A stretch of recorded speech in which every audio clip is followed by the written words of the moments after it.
السلام علیکم دوستان عزیز، سلامت خانم و سلامت باشین. رو در یوتیوب من ندیدم یگان اینسانی که برام گفته باشه که پدر و مادرم نگاه کردم یا که صاحب شدم چیکار کنم. فقط تنقید میکنن، پدر و مادرش نگاه نمیکنه، پدر و مادرش صاحب شده نیست. در که فرق نیست، دختر است پسر است، باید که برام آدمو مثال بیاریم از تجربه خودمون. مثل من که مثال آدم پیر میشه چگونه میشه، چگونه باید نگاه بکنیم. هم خیلی باید که ما تجربه دار باشیم، نگاه بکنیم پدر و مادرمون. تو نخو اصل 21 سال هم تنقید کنیم باور نداشتم. من فکر میکردم که همه آدما مثل من پدر و مادرشون صاحب میشن. کسی که قرآن نمیخونه یفهمه، لیکن نه، متاسفانه من قرآن نخوندم، فهمیدم وقتی قرآن عمل کردم. از این برمیاد که آدما به دهانشون میگن عمل نمیکنن که پدر و مادرشون نگاه بی نمیکنن. از این برمیاد که خیلیش دیگه همین گونه است. نه چرا که یک کس بر اومدن نمیگه که پدر و مادر من نگاه کردن شما عبرت گیرین، فقط میگه پدر و مادر نگاه کنید. التماس کسایی که مرا میبینین پدر و مادر رو نگاه کرده باشین، برآمده در یوتیوب بکنین گویین که مثل پدر و مادر نگاه کردین، چگونه نگاه کردین و از تجربه خودتون به آدما چی بیارین، مثال بیارین، نمونه بیارین که آدما عبرت گیرن، همون کار کنن، همون کار اجرا کنن در حیاتشون. مثلا من میگم که پدرم شب مثلا بیدار میشه، یک از نان یک قرطه میگرفت میدادم تا افته برآمدن خواب دیگه غم نمیداد هیچ کس.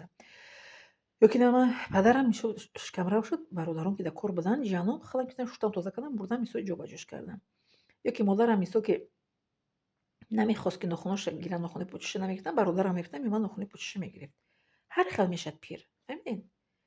با این میگم که پدر مادرم دوش گرفتم الحمدلله که در این دنیا من خوشبخت هستم و در قیامتم نزد الله تعالی سوال جوابم آسان میشد ان. و شما مثال میارم که مثال نمونه از حیاتی که پدر مادرم چگونه صاحب شدم نگاه کردم با همراه برادرم.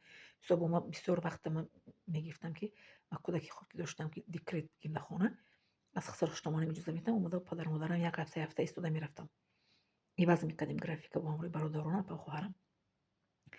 جیانا می اومدن با نگاه میکردم، من خانه خشتمان کردم با جیانا همسایه پدیز مادرم میگفتم اکم دخترش اومدن با همراه مادر بیبیشون میایستادن. خیلی گرافیک داشتیم با هر گونه که ما باید که چی کنیم ترتیب دیم که مثلا که تی روز میستی پگا اومیسته گرافیک باید کنیم. مثلا روز ما میستم پگا جیانم پگا با اکم با پگا اپا پگا خواهرم پدری موای پدرمو باید صاحب شه. مادری من میخواسته مادرم وقتی که من برادرم فرار کرد که بیای مرا یک شبری در یک جا پرتوین که هیچ کس نبینه، ما گیره کردیم برادرم قد 2 نفره ما را مادرم دعا داد و گوش ما را غم نمید شبو. من طرف مادرم میدونم چه گفتم، مادر جان یک شب رنجی که مادر کشید بر دو جهانش نتوان بکشید. چند شبی که در کوه باشم مادر جان کن من میستم در برتون، چند شبی که در کوه باشم، چند سال که در کوه باشم در برتون میستم مادر جان. این گپ مادر جان مادر نگه که ما غمگین میشیم گیره میکنیم زیق بشیم. چند شبی که در کوه باشم، چند سال که در کوه باشم در برتون مادر جان میستم. خدا برکتتون بده گفت، برکتتون بده گفت مادر رحمتی. مرا برادرم وکت دو مرا بوسه کرد، برادر ما دست مساکی دست مادرم بوسه کرد و دوباره گرفتیم. من گفتم مادر جان چند سالی که در کوه باشم در برات میستم. فهمیدین؟ پدر من خیلی میگفت که دختر جان ما غم دادم تو لباس مرا عوض میکنی، مرا میشی تازه میکنی. پدر جانم چیها گفته، پدر جانم کجا رفته، گفته شعر میگفت پدر رحمتی نه. فهمیدین؟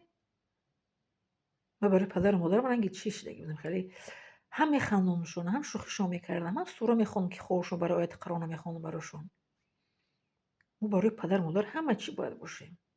من میگم که برای پدرم ما هم سیدیوکا بدیم، سیدیوکا نمیتونیم نگاه میکردیم. برای پدرم ما پرنسالخونه بدیم، پرنسالخونه پدر مادرم رو نکردیم.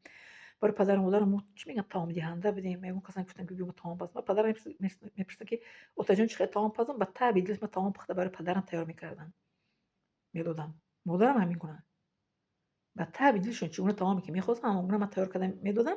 اگر که میرفتم با تمام تیار کردم میموندم میگفتم به خانه گم کلینو که کلین نمیره بعد پدرم تین رفتم با ریسپت شده کلین فهمیدم میرفتم که خیلی تمام در نبودن پدرم کرده تین. مادرم میخیل در جیانا میفهمون که در نبودن میخیل تمام در بیبیتون کرده تین ارگانیزovat کنم در کره. فهمیدین؟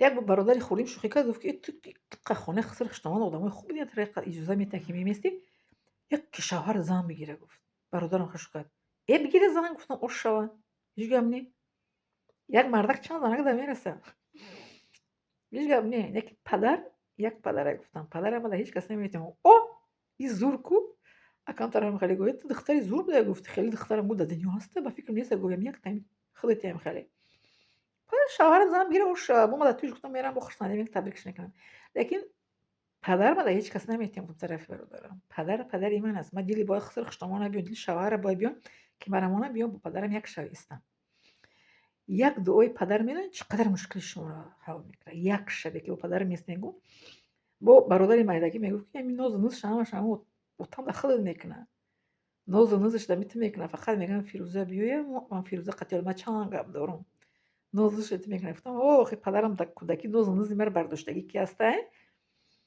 برای قد ناز و نوز شدم میکنه که من نوزش باید بردارم میدونه که من نوزش بردارم میگم خیلی چی فقط میگه فیروزه خان ولی بیا فیروزه خان چند گپ دارم چند چیزا دارم چند سفارشو دارم میفته سفارشش بودم میدادم خیلی بفتم خوب شد پدر جان خوب شد فهمیدین میادارم شما